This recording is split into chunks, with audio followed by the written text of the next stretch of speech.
So alright mga sir, for this video meron tayong isang tropa dito na bumisita sa atin, isang Inmax version 1. Alright, andyan si sir. So ang kanyang motor ay merong Error 84. So in short mga sir, ang Error 84 sa version 1 na Inmax ay BBA. So hindi nagka-function yung kanyang BBA dito mga sir. So try natin banda rin. So i-high RPM natin mga sir.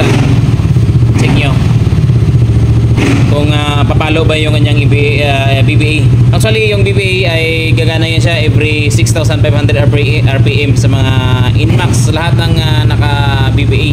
So depende na sa pag-set kung ilang RPM nyo, ilang RPM ba ipalabas. So, ito mga sira, observe nyo kung mag-activate yung kanyang BBA.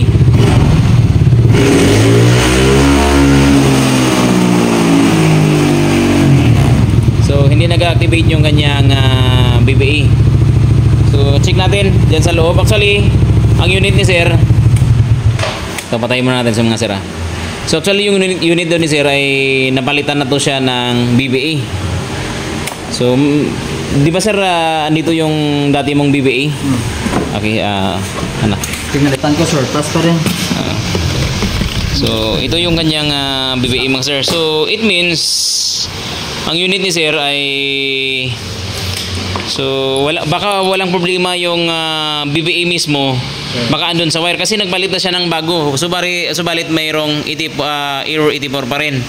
So ngayon mga sir, ititrace natin yung linya ng kanyang unit kung ano talaga yung naging diferensya. So far sa tingin ko okay pa tong kanyang BBA. So baka may problema lang yung wiring ni sir. Ang unang punta ni sir dito sa atin, yung nireklamo niya ay EBS. So ito, pero upon checking mga sir ay nakita ko, kaya yung sabi ko last time kay sir na wala akong nakikita na problema sa kanyang EBS.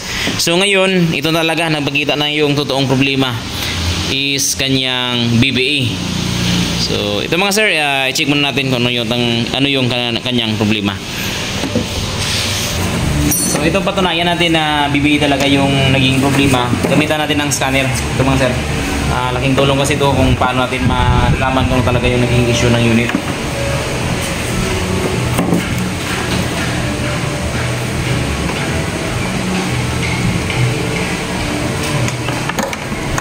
Check natin. Ito tayo sa Yamaha. Yan. So on. Okay, read natin yung fault code ng unit ni sir.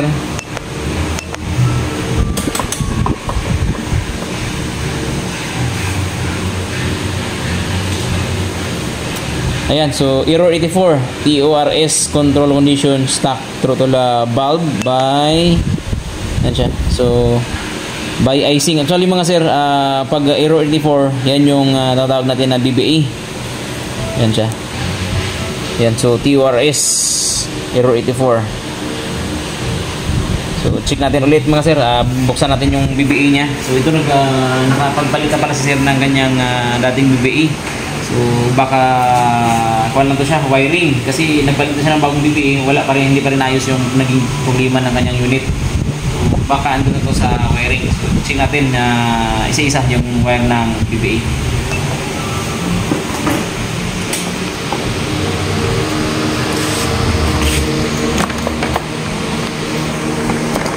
BBA. Okay na ba sir? So ito mga sir yung dating BBA ni sir. Try natin i-check. So then ito na yung bago niyang BBA. Di ba sir, binili mo to no? Yes sir. Ito yung bago. Yung bago. So ito mga sir, actually i-check natin para makapag-conclude tayo na okay pa yung dating BBA ni sir. So gamitan natin ng multi-tester. Ito. So paano ba i-check yung BBA? So try natin, i-continuity test natin kung gumagana pa tong kanyang BBA. So ayan mga sir. So will function pa yung BBA ni sir. Ayan o. Ayan o. Gumagana pa talaga to. Kahit ibalik natin to. Actually sa nagiging issue talaga ng BBA, hindi ka anong masisira yung BBA mga sir. Sa totoo lang, hindi ka anong masisira. Ang nagiging problema dyan mga sir, itong socket. So ito sir o. So minsan kasi lumuluwag to. Ito, yan yung bago niyang BBA. Si sir, pagka kita na ito yung sira ng mekaniko, pinabili agad siya ng bagong BBA. So ngayon, sa totoo lang mga sir, walang sira to, yung ganyang BBA. So at least may reserva na si sir. So ito yung naging sira mga sir, lumuluwag lang yung sakit. So try natin mga sir ito, pakita ko sa inyo. So paano natin mawalain yung BBA sir? Check mo sir kung may kuan pa. May check engine ba sir no? Meron. Ngayon ibabalik natin yung sakit. Then, so itong gawin natin mga sir. So linisan natin yung sakit. Gamitan natin ng contact cleaner. Ayan.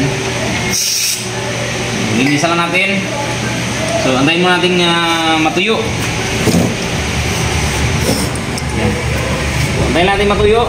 Kasi ito minsan kinakain na to ng corrosion. Kinakalawang na siya. So actually okay pa to mga sir ba? Check lang natin okay pa to siya. Then babalik na natin.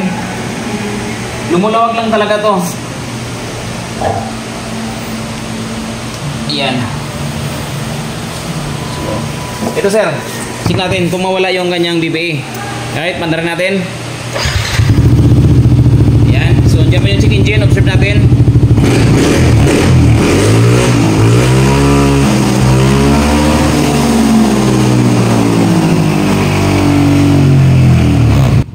Ayun mga sir, hindi pa rin nawala yung kanyang error 84 o yung BBA malfunction. Ang duda ko dito mga sir ay sira yung BBA na pinalit nila.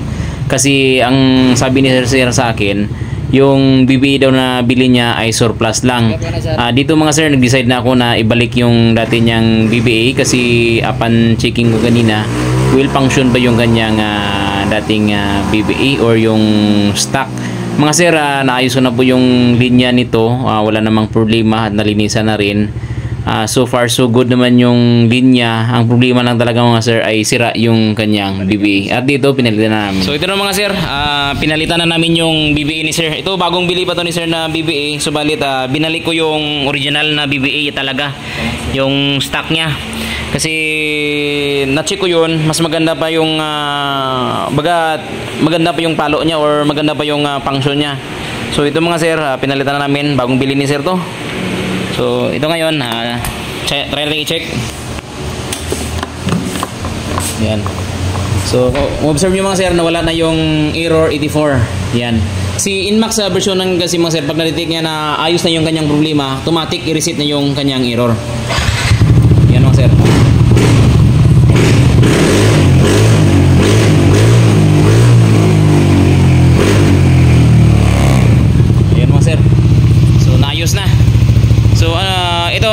Bigyan natin ng conclusion mga sir. Ano yung naging problema ng error 84 which is BBA. Ang totoong naging problema niyan mga sir is sakit. No, sakit talaga. So hindi kasi mag-fit yung sakit dito. Kumbaga hindi niya maabot talaga yung connection. Ito mga sir may dalawang terminal yan siya. So hindi maabot talaga ng sakit yung terminal ng BBA. Kaya pag na-sense ng ECU na hindi totally connected yung connection sa BBA, mag-check engine yan ng error 84. So yun mga sir, nawala na yung error 84. Ayan. Ayan. Yun. So nawala yung error 84 mga sir. Ayan siya. So it means okay na, naayos natin yung naging problema. So ito si sir. So okay lang sir na bumili ka ng bagong BBA.